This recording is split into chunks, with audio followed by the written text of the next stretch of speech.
Em nome do Pai, do Filho e do Espírito Santo. Amém. Amém. Senhor, nosso Deus, queremos te pedir nesta formação que ilumine os nossos corações para que possamos acolher aquilo que quer falar conosco.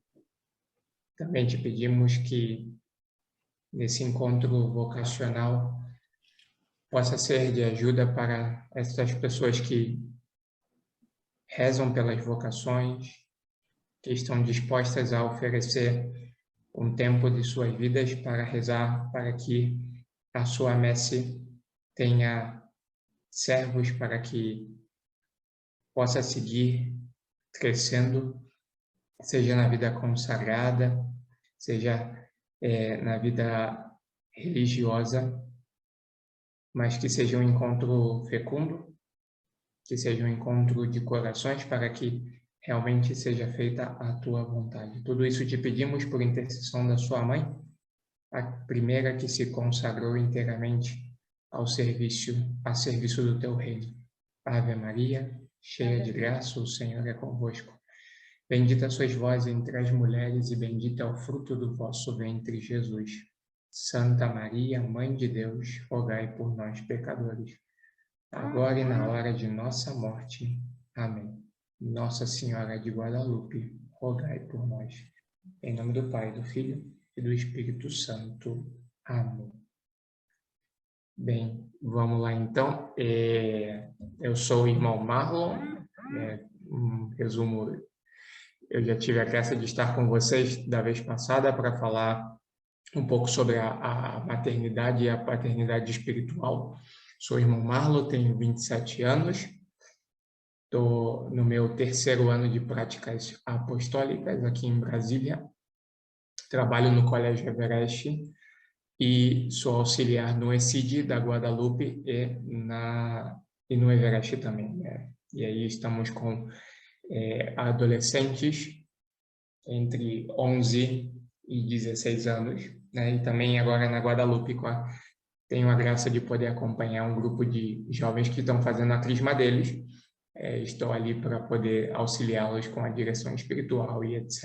Então está sendo uma graça muito grande, muito, muito bela de ver como vão crescendo na vida espiritual, como vão trilhando esse caminho, né? E até mesmo o caminho vocacional, que muitas vezes é a dúvida que eles sentem, surge, né? Seja, às vezes não é tanto vocacional no sentido de se quero ser sacerdote ou religiosa ou alguma coisa, mas às vezes é profissional, né? O que Deus quer de mim como profissional, e é um caminho muito bonito que vamos percorrendo. O tema que me pediram de hoje é para comentar um pouquinho sobre o nosso processo, né? Nossa caminhada vocacional. Realmente, para muitos é diferente, né? Imagino que escutar o fato de ser entre 12 há 15 anos já para alguns já é um pouco estranho, né? Os olhos até mesmo se arregalam, né? Meu Deus, muito tempo. Mas é um período muito belo da nossa formação, até porque buscamos crescer em intimidade com o nosso Senhor, crescer em intimidade na nossa formação, para que realmente o que possamos dar depois a cada um de vocês seja realmente profundo. É impossível dar aquilo que nós não conhecemos, dar aquilo que nós não entendemos, poder não auxiliar, não orientar. E então, a nossa formação realmente ela é muito extensa, mas tem esse objetivo, né, de que, tendo uma formação sólida, profunda, possamos ajudá-los de modo geral. Bem, a nossa formação ela começa com acompanhamento vocacional. Aqui eu vou mencionar 2 etapas, porque eu acho que aqui tem o caminho vocacional, normalmente, entre aspas, seria aquele em que o jovem ele já entra com maioridade, ok? Que ele já entra com a idade dos 17, 18 anos.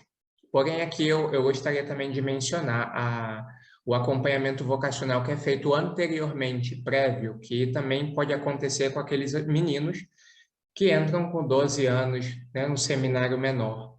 E por que digo isso? Porque tenho um grande carinho pelo Seminário Menor. Eu tive a graça de trabalhar no Seminário Menor e acompanhar os meninos. Então, alguns deles fazem convivência durante um ano e depois eles entram no ano seguinte, se for da vontade deles e dos pais, eles entram no Seminário Menor. E aí eles fazem todo o percurso. Se eles entram normalmente no 7º ano, e aí eles fazem o colégio normal. Qual é a diferença? A diferença é que eles moram num seminário, né? Convivem, vão tendo uma experiência de vida espiritual um pouco maior, têm meditações, aprendem a rezar e vão discernindo a sua vocação durante esse período. Uma vez que eles entram no ensino médio, eles estudam no seminário não, eles estudam no Colégio Everest de Curitiba, porque ali temos o Colégio Everest, então eles estudam ali justamente também para que já desde o início possam ter uma formação sólida, boa. E durante todo esse período de ensino fundamental e médio, eles estão fazendo o processo de discernimento deles. Então, o seminário menor, ele é, sim, um lugar de discernimento, de acompanhamento vocacional, né? Sobretudo para os mais novos. Acho que vocês já sabem, mas o Padre Éder, por exemplo, ele é do Centro Vocacional. Ele veio do Seminário Menor. Padre Daniel Inestrosa também veio do Seminário Menor. Então, a gente vai vendo, temos muitos legionários que são do Seminário Menor, então eles passam por esse período de discernimento e acompanhamento mais próximo, digamos assim. Por quê? O acompanhamento que é feito aos maiores, existe essa certa distância pelo fato de estarem em diversas partes do país, por estarem com seus afazeres, trabalhos, faculdade, etc. Enquanto que no seminário menor o acompanhamento é mais próximo, eles estão conosco todo o tempo. Com os maiores, o acompanhamento acontece entre 6 meses e 1 ano. Tá? O jovem que se sente chamado, ele recebe esse acompanhamento de uma forma bem específica. Nós oferecemos a esse jovem o acompanhamento vocacional com direção espiritual. Não é só o acompanhamento de saber se é ou não a vocação. Pelo contrário, é o acompanhar a vida espiritual do candidato. Por quê? Porque precisamos, já desde o início, descobrir o que Deus quer. Porque às vezes pode ser, eu desejo, mas o desejo do coração não coincide, né, com o que Deus quer. Então a gente precisa, nesse caminho, nesse processo, conhecer o candidato em todas as suas vertentes, seja no campo espiritual, seja no campo familiar, seja no campo psicológico, seja no campo moral e etc. Tudo é como abarcar a vida dele para que esse acompanhamento seja realmente fecundo. E aqui eu compartilho experiência, porque também tive a graça, estando eu em São Paulo, de acompanhar alguns jovens vocacionados. E eu comecei a acompanhar um jovem de Minas Gerais. E no meio do processo, ele se deu conta de que Deus não chamava ele. E ele segue tendo direção espiritual comigo, né? Ele disse, irmão, eu não quero perder a direção espiritual, porque foi na direção espiritual que eu descobri aonde Deus queria de mim, né? Ele agora está fundando a empresa dele, ele é professor de taekwondo e está fundando a empresa dele, está tendo aulas, etc. E está muito feliz, mas por um momento Deus chamou ele a pensar um pouco na vocação dele, mas se não fosse a direção espiritual, esse acompanhamento, ele talvez não tinha encontrado essa resposta. E hoje ele permanece com a direção espiritual. Não só ele, mas outros tantos também que conhecemos. E são felizes porque justo a proposta que queremos dar a esses jovens queremos saber o que Deus quer para que você seja feliz. Esse é o ponto principal. E o aspecto vocacional aqui, que eu gostaria de deixar inicialmente, é esse. Nós queremos que o jovem, o adolescente, a menina, encontrem sua plena felicidade no serviço de Deus, seja qualquer vocação. Porque é importante que nós frisemos que A resposta pela vocação não é eu vou responder porque senão pode acontecer uma coisa ruim comigo. Não. É uma resposta de amor. Então, é necessário que eles descubram desde o início isso, né? Então, esse acompanhamento. Durante esse ano de acompanhamento, entra as convivências vocacionais.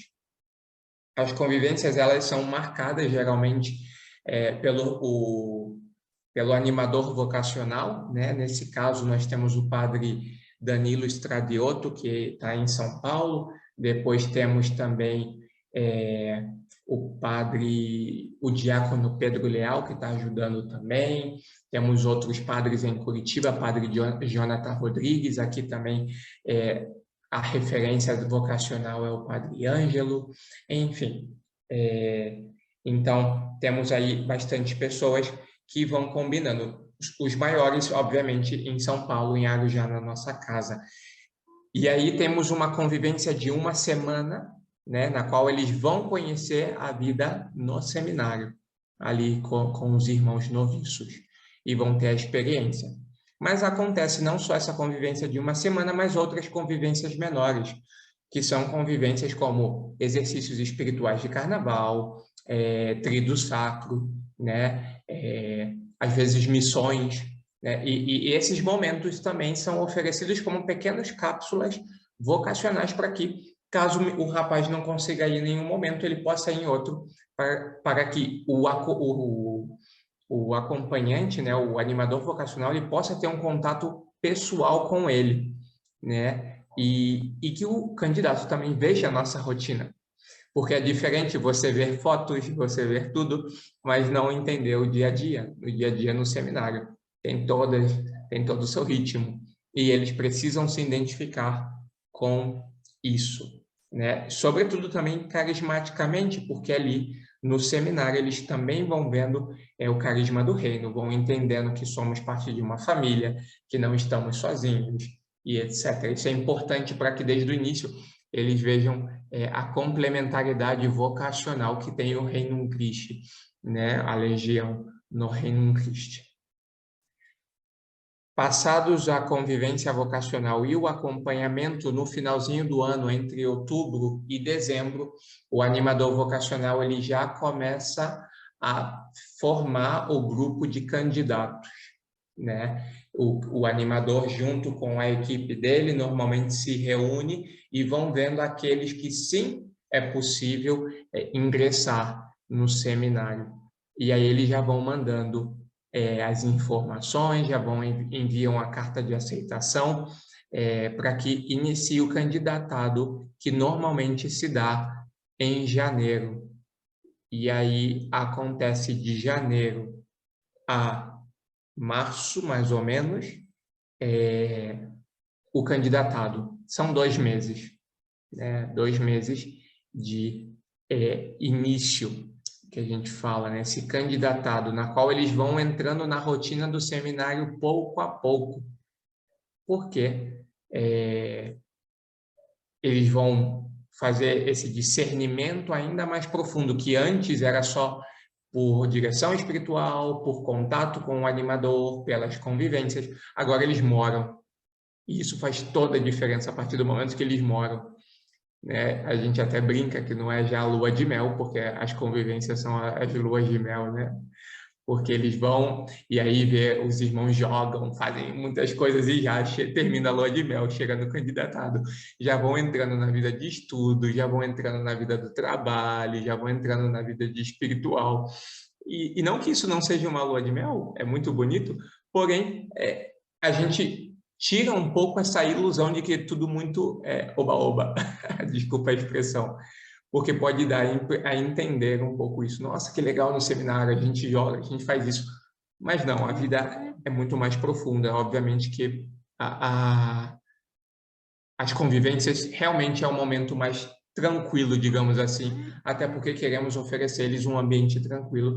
E a vida depois no seminário, ela é tranquila, mas tem o seu ritmo, tem sua forma de ser. E eles precisam entender que a disciplina é um dos pilares da vida religiosa. Somos religiosos, então eles precisam entender sobre a disciplina.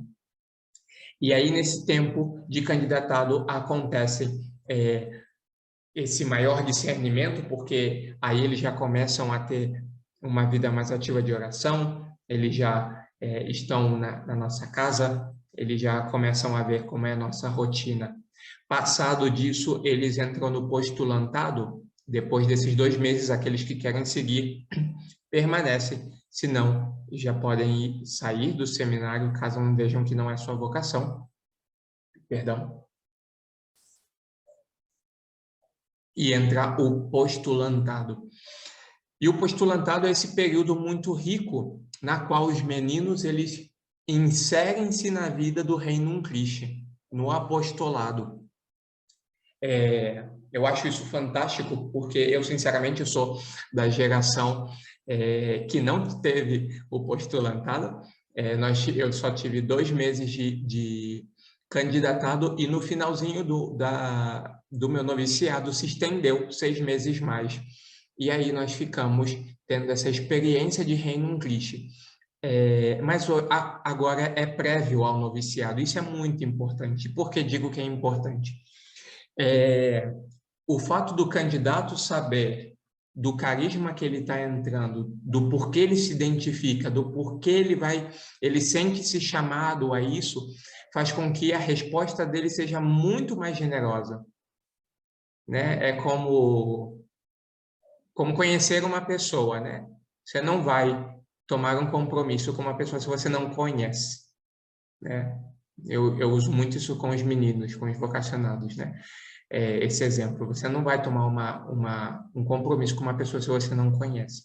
A mesma coisa no postulantado. Você, antes de entrar no noviciado, você conhecer o carisma na qual está entrando. O carisma na qual Deus, nosso Senhor, está te chamando a ser feliz, a se entregar.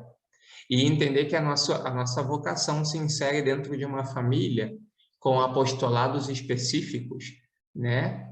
E aí os irmãos, né, porque eles já são chamados de irmãos, eles começam a ter atividades com jovens, adolescentes, adultos, tudo para que eles conheçam de modo pleno ou, na medida do possível, dependendo da localidade, o nosso carisma, né?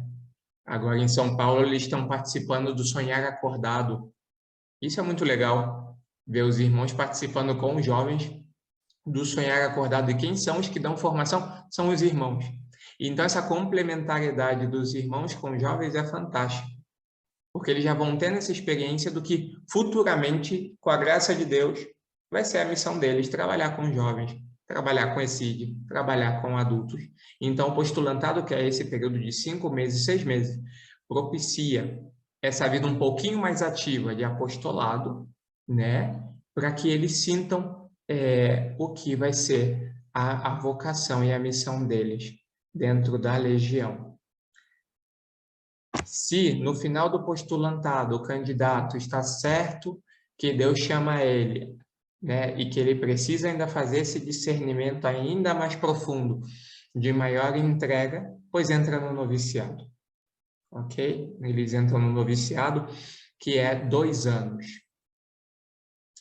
E nesse período de 2 anos, eles entendem mais a espiritualidade legionária. Aí você fala, nossa, existe alguma diferença entre a espiritualidade legionária e a do reino? Na verdade, não. Mas a forma como se aplica a nossa vida, sim, é diferente, né? Porque vocês sabem, vocês são leigas, estão no reino, e a vida de vocês, a gente vive o mesmo carisma, mas a aplicação diferente. Então, eles começam a entender toda a parte de comunidade, a parte dos votos de pobreza, castidade, obediência, a questão da autoridade que se exerce dentro de uma vida religiosa, assimilar ainda mais o carisma, a parte de estudo, a parte vocacional mesma de entender o chamado, né? Então, durante todos esses 2 anos, eles vão aprofundando-se em temas como virtude, cristologia, entendendo ainda mais sobre a vida religiosa, justamente porque é a base. Para nós que somos religiosos, o noviciado, ele é a base para a nossa vida vocacional, né? Aí se formam os pilares para se construir a vocação. Assim como para as consagradas e com os consagrados, o candidatado é essa base para nós ao noviciado. Justamente porque a gente fala que o noviciado é a faculdade onde se estuda Cristo, justamente porque saímos do mundo, deixamos as coisas do mundo, né, para que tenhamos um pouco mais de intimidade com Deus, maior com Deus, escutar a sua voz. E no noviciado é muito bonito porque temos não só o apostolado, não temos só estudos, né, porque no noviciado se estuda latim, grego, se estuda cristologia, um pouco de carismas, temos formação sobre as nossas regras, mas, sobretudo, eu acho que uma das partes mais belas do noviciado é você ter adoração todo dia, por 30 minutos. Cada irmão se encarrega de estar diante de Jesus por 30 minutos. E isso é fantástico. Fantástico porque, se não é na frente dele, não tem resposta para a nossa vida, né? Então, é na frente dele que encontramos a resposta, encontramos tudo. Então, no noviciado é esse lugar de encontro, universidade onde se estuda a Cristo, onde se conhece a Cristo, onde se apaixona por Cristo. E é o lugar de confirmar mais uma etapa da sua vocação. E aqui eu faço um parênteses, porque é importante ver que, do início até a profissão perpétua, os irmãos eles estão em processo de discernimento, né? Eles estão em processo de discernimento, porque pouco a pouco vai se aprofundando a vida deles em temas mais, e vamos entrando em temas mais profundos da vida, e é importante a gente ter esse olhar, né? Do início até a profissão perpétua. Esse processo essas etapas vão confirmando esse discernimento que o candidato está tendo em vida religiosa. Porque, pouco a pouco, as dificuldades, tudo isso vai aparecendo, e é normal, como qualquer vida, como qualquer vocação, vão aparecendo. Então, cada etapa é o momento de assimilar e ir em profundidade para responder e seguir respondendo a Deus, nosso Senhor. Fecha esse parênteses, importantíssimo. No noviciado, passados-se 2 anos, o candidato, ele faz os seus primeiros votos, que são os votos temporais. Nós chamamos votos temporais. E aí, digamos, terminou esses 2 anos, ele precisa dar uma resposta, né? Ou ele permanece, ou ele segue outra vocação, né? E junto com os superiores, eles veem o que é melhor para o candidato também, que é importante. Sempre nesse período, a ajuda com os superiores, eu acho muito bonito isso na Legião, no Reino, essa proximidade com os superiores. Isso me fez lembrar, falando disso, quando a Rome, no nosso encontro do início do ano, comentou sobre o perguntar ao diretor espiritual tudo, né? Orientar-se com o diretor espiritual. É justamente no nosso caso, é com os nossos superiores, porque justamente vamos descobrindo a vontade de Deus. Então, eles professam os votos por 2 ou 3 ou 4 anos, depende do candidato. Por que vocês podem perguntar, por que existe essa diferença? Existe essa diferença hoje, normalmente os irmãos professam por 2 anos. Por quê? Para que eles vão renovando à medida que vão mudando de etapas.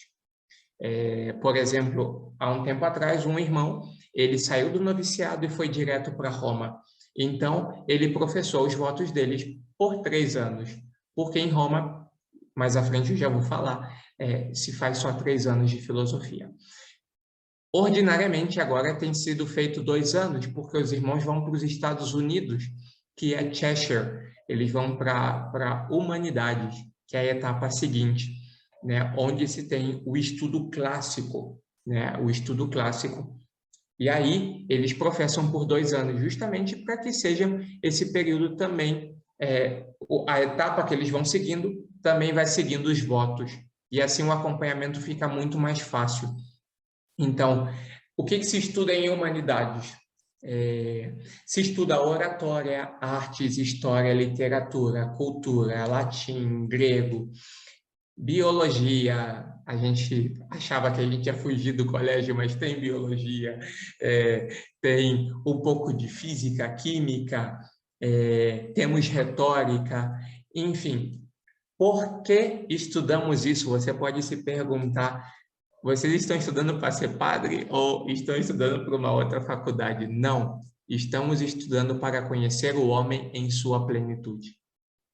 É impossível nós querermos ajudar, formar, se nós não conhecemos o homem em todo aquilo que toca a vida do homem. A arte, a história, a literatura, conhecer o coração do homem, desde do que seria a parte como se chama, secular, né? A parte secular, que toca realmente a vida do homem. E eu acho que vocês notam isso quando somos capazes de dar respostas a coisas muito ordinárias do dia a dia, justamente porque buscamos conhecer realmente essa base do homem. Eu não fiz nos Estados Unidos, eu morei no México, eu morei em Monterrey. E foi uma experiência lindíssima fazer humanidades, né? Eu acho que foi o lugar onde mais aguçou meu gosto pela literatura, né? Eu sempre gostei de ler, desde pequeno, mas ir nos clássicos, entender a cultura, ver como é riquíssimo tudo, e você hoje poder ir num lugar e ver uma obra de arte, poder entender o significado que o homem aquilo queria expressar, e você tocar na raiz, muitas vezes, dos problemas da humanidade através de coisas muito bonitas, né? Eu também gosto muito de música, então hoje você escuta uma música e você às vezes entende o que o autor, o que o vocalista está tentando expressar com aquela música.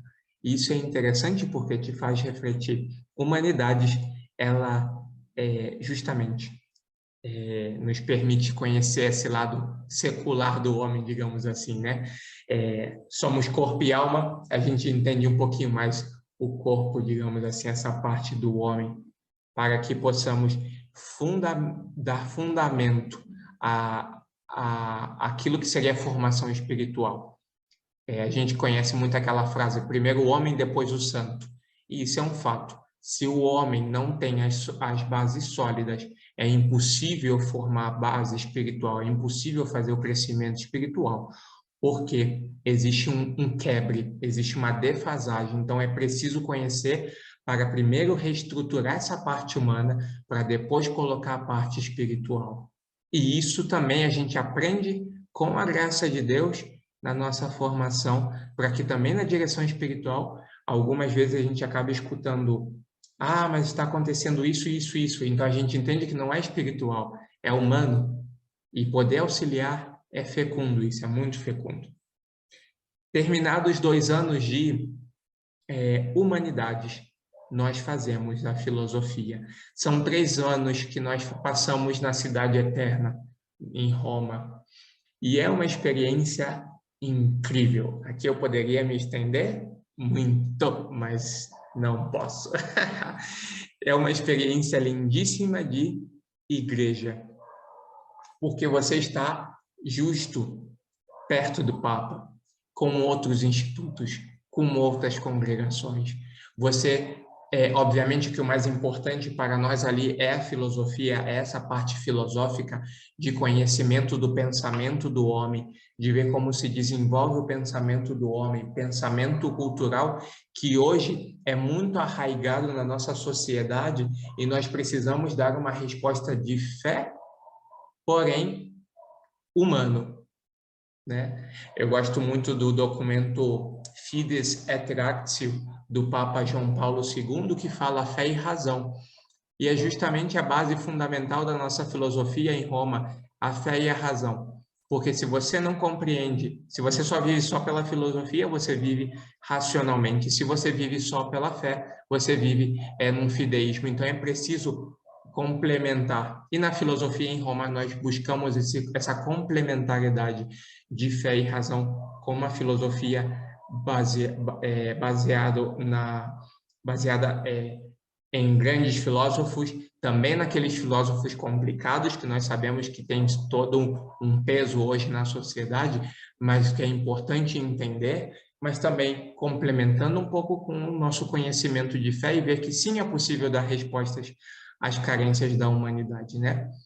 Por outro lado, é uma experiência única na qual passamos e estamos em Roma, né? Aí eu poderia mencionar, eu tive a graça de poder participar em muitas celebrações com o Papa Francisco, de poder ajudar dando a comunhão em missas em que o Santo Padre celebrou e precisavam de